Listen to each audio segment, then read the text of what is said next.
Hi and welcome to another video. In this video we're going to take a look at remote monitoring on a Mosquitto broker.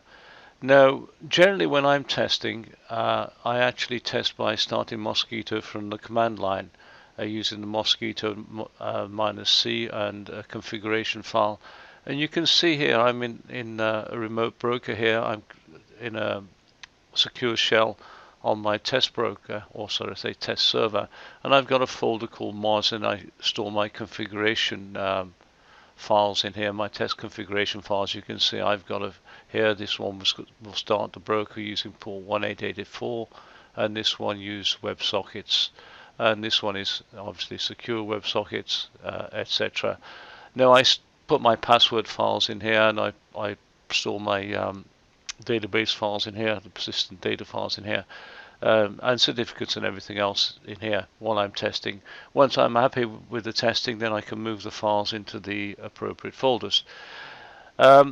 So when I started from the command line using the Mosquitto -c configuration file, then you can actually see what's happening on the console, which is why I like to do it. That's obviously providing you've got logging configured in your configuration file. So let's just have a quick look at our configuration file. We'll look at the MOS 1884. And you can see here I've got logging configured in here. So when I actually start it using mosquitto.c, then we'll get something displayed on the console.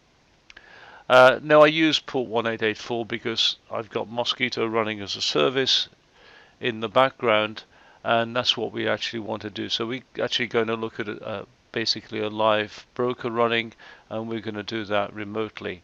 So to do that, I use the tail command, and we look at the log file. Now the log file, you can see if I go up here, is usually stored in this folder here. Now I've got this commented out here because if I didn't comment it out, I'm running it as a test, it wouldn't work because it wouldn't have the permissions to write into this folder here. And again, the persistence location I've actually commented out as well there. Okay, that's in my test configuration file. So let's have a look at this now. If I just pull up the history, save me typing and I can't remember the command.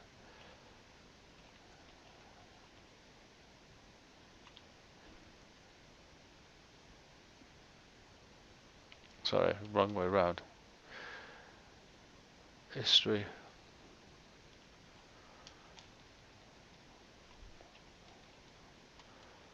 Okay, and we can see it's there, 3488, so we just run it 3488. Now this is the looking at the log file, the